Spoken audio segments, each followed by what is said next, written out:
Ce que l'homme ne peut, Seigneur, tu le peux. Tu le peux. Ma Bible au quotidien, le verset du jour. Matthieu chapitre 19, le verset 26, je cite. Jésus les regarda et leur dit, aux hommes, cela est impossible, mais à Dieu, tout est possible. Fin de citation, glorifions le Seigneur. Le verset du jour nous rappelle la puissance de Dieu qui transcende nos limites humaines. Bien-aimés, que veut dire le texte?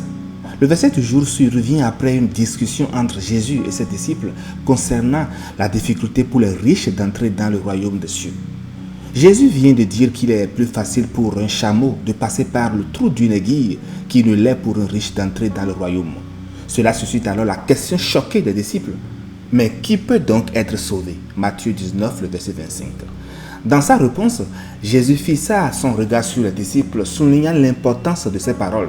Il dit au verset du jour, aux hommes, cela est impossible.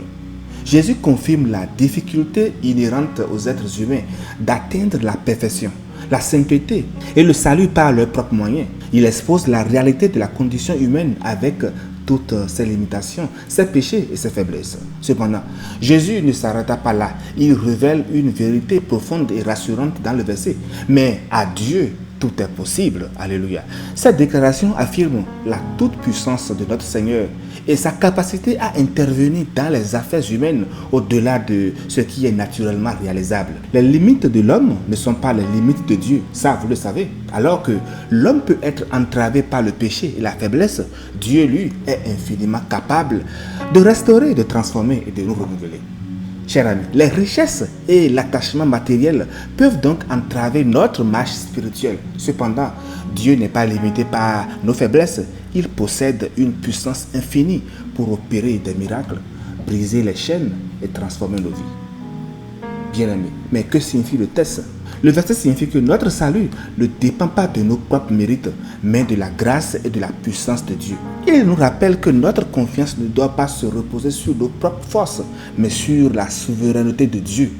La phrase « à Dieu, tout est possible » nous incite encore une fois à placer notre foi en Dieu, à lui remettre nos fardeaux et à dépendre de lui pour surmonter les défis de la vie. Moi, je le vois ainsi. Nous pouvons appliquer ce verset donc en plaçant notre confiance en Dieu, tout en sachant que les richesses et le succès matériel, c'est bien, nous en avons besoin et c'est même indispensable pour notre vie.